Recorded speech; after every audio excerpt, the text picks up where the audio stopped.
अंत भला तो सब भला। जिस तरीके से हम देख रहे थे कि एक हफ्ते में बाजार में कितना ज्यादा हमें डाउनसाइड ऑलरेडी देखने को मिल गया था, ऐसा लग रहा है कि हफ्ते के आखिरी कारोबारी दिन बाजार ने वो सारे के सारे डाउनसाइड मोमेंटम को तोड़ दिया है और बाजार में एक अच्छी खासी रैली आज देखी गई है। अगर सेंसेक्स की बात करी जाए तो सेंसेक्स करीबन 1961 पॉइंट्स की मजबूती के साथ जाके बंद हुआ है। इसी तरह निफ्टी भी आज 23,900 के ऊपर क्लोजिंग दिखा के बंद हुआ है। बैंक निफ्टी की बात करी जाए तो यहाँ पे भी 2% का एक हमें अपसाइड देखने को मिला है।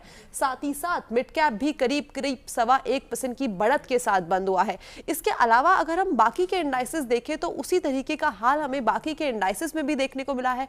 अच्छी खासी रैली देखने को गई है। इनफैक्ट आज आप स्क्रीन देखेंगे तो आपको एक भी जो सेक्टर है वो लाल निशान पे बंद होता हुआ नहीं दिखाई देगा, चाहे वो फाइनेंशियल्स हो, मेटल्स हो, एफएमसीजी हो, आईटी सेक्टर हो, ऑटो हो, ऑयल एंड गैस हो, रियलिटी हो, फार्मा हो, सब में ही एक जोरदार तेजी हमें देखने को मिली है। रियलिटी की बात करी जाए तो 3.25% की बढ़त के साथ ये बंद हुआ है।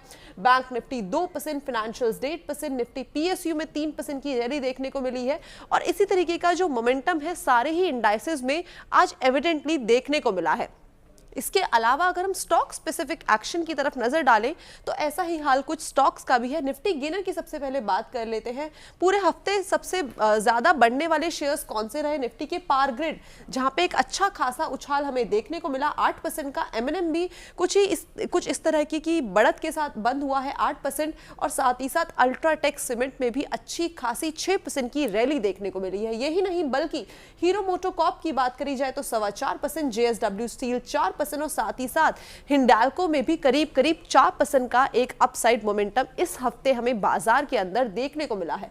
लूजर की बात कर लेते हैं कि लूजिंग प्रोफाइल में कौन से नाम है। सबसे पहले अडानी एंटरप्राइजेज, जिस तरीके के आरोप अडानी ग्रुप में लगे हैं उसके बाद शेयर्स में काफी बड़ा हमें एक डाउनसाइड देखने को मिला है। यहां पे करीब 22% का इस हफ्ते हमने डाउनसाइड देखा है। अडानी पोर्ट्स में 11%, एसबीआई लाइफ भी एक बड़ी गिरावट के साथ इस हफ्ते बंद हुआ है, यानी कि 5% का डाउन हमें एसबीआई लाइफ में भी देखने को मिला है। इनफैक्ट बीपीसीएल 4.25%, बजाज फिनसर्व में एक अच्छा खासा डाउनसाइड देखने को मिला है और ओएनजीसी भी करीब 2% की गिरावट के साथ इस हफ्ते बंद हुआ है। अगर बात करें बाकी के जो शेयर्स हैं यानी कि मिड कैप की अगर तरफ देखा जाए तो नाल्को अच्छी खासी तेजी के साथ बंद होता हुआ दिखाई दिया है। सुजलॉन में 15% और साथ ही साथ गोदरेज भी करीब 10.5% की तेजी के साथ इस हफ्ते कारोबार करता हुआ नजर आ रहा है।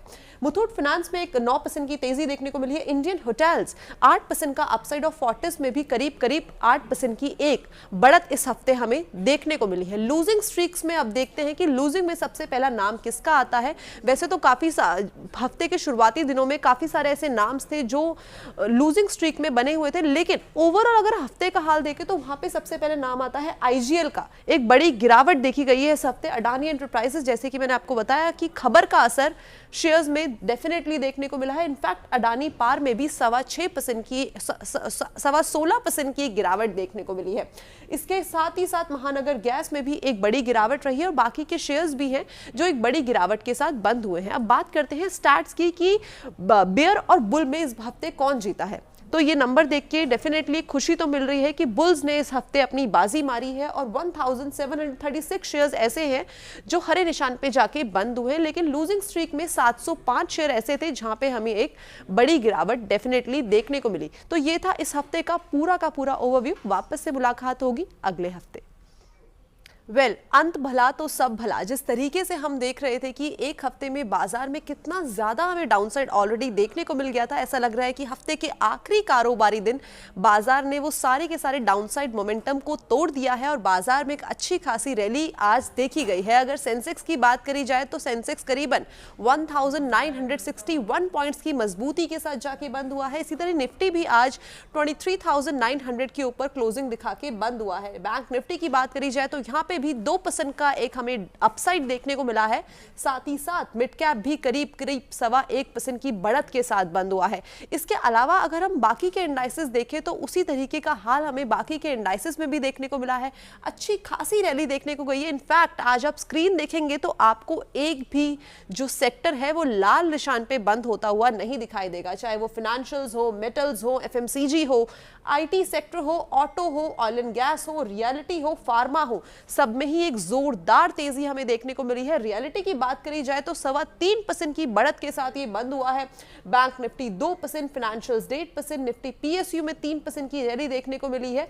और इसी तरीके का जो मोमेंटम है सारे ही इंडाइसेस में आज एविडेंटली देखने को मिला है। इसके अलावा अगर हम स्टॉक स्पेसिफिक एक्शन की तरफ नजर डालें तो ऐसा ही हाल कुछ स्टॉक्स का भी है। निफ्टी गेनर की सबसे पहले बात कर लेते हैं। पूरे हफ्ते सबसे ज्यादा बढ़ने वाले शेयर्स कौन से रहे? निफ्टी के पावर ग्रिड, जहां पे एक अच्छा खासा उछाल हमें देखने को मिला 8% का। एमएनएम भी कुछ इस तरह की बढ़त के साथ बंद हुआ है 8%। और साथ ही साथ अल्ट्राटेक सीमेंट में भी अच्छी खासी 6% की रैली देखने को मिली है। यही नहीं बल्कि हीरो मोटोकॉर्प की बात करी जाए तो 4.25%, जेएसडब्ल्यू स्टील 4% और साथ ही साथ हिंडाल्को में भी करीब 4% का एक अपसाइड मोमेंटम इस हफ्ते हमें बाजार के अंदर देखने को मिला है। लूजर की बात कर लेते हैं कि लूजिंग प्रोफाइल में कौन से नाम है। सबसे पहले अडानी एंटरप्राइजेज, जिस तरीके के आरोप अडानी ग्रुप में लगे हैं उसके बाद शेयर्स में काफी बड़ा हमें एक डाउनसाइड देखने को मिला है। यहां पे करीब 22% का इस हफ्ते हमने डाउनसाइड देखा है। अडानी पोर्ट्स में 11%, एसबीआई लाइफ भी एक बड़ी गिरावट के साथ इस हफ्ते बंद हुआ है, यानी कि 5% का डाउन हमें एसबीआई लाइफ में भी देखने को मिला है। इनफैक्ट बीपीसीएल 4.25%, बजाज फिनसर्व में एक अच्छा खासा डाउनसाइड देखने को मिला है और ओएनजीसी भी करीब 2% की गिरावट के साथ इस हफ्ते बंद हुआ है।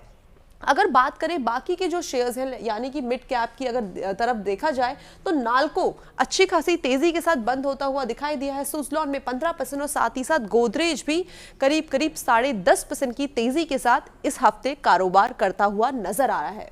मुथूट फाइनेंस में एक 9% की तेजी देखने को मिली है। इंडियन होटल्स 8% का अपसाइड और फोर्टिस में भी करीब 8% की एक बढ़त इस हफ्ते हमें देखने को मिली है। लूजिंग स्ट्रीक्स में अब देखते हैं कि लूजिंग में सबसे पहला नाम किसका आता है।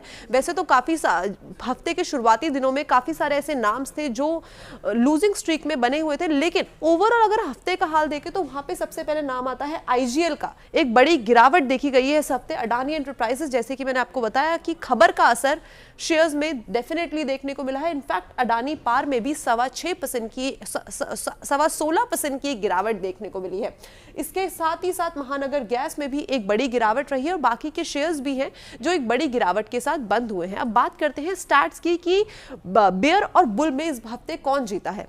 तो ये नंबर देख के डेफिनेटली खुशी तो मिल रही है कि बुल्स ने इस हफ्ते अपनी बाजी मारी है और 1736 शेयर्स ऐसे हैं जो हरे निशान पे जाके बंद हुए हैं, लेकिन लूजिंग स्ट्रीक में 705 शेयर ऐसे थे जहां पे हमें एक बड़ी गिरावट डेफिनेटली देखने को मिली। तो ये था इस हफ्ते का पूरा ओवरव्यू। वापस से मुलाकात होगी अगले हफ्ते।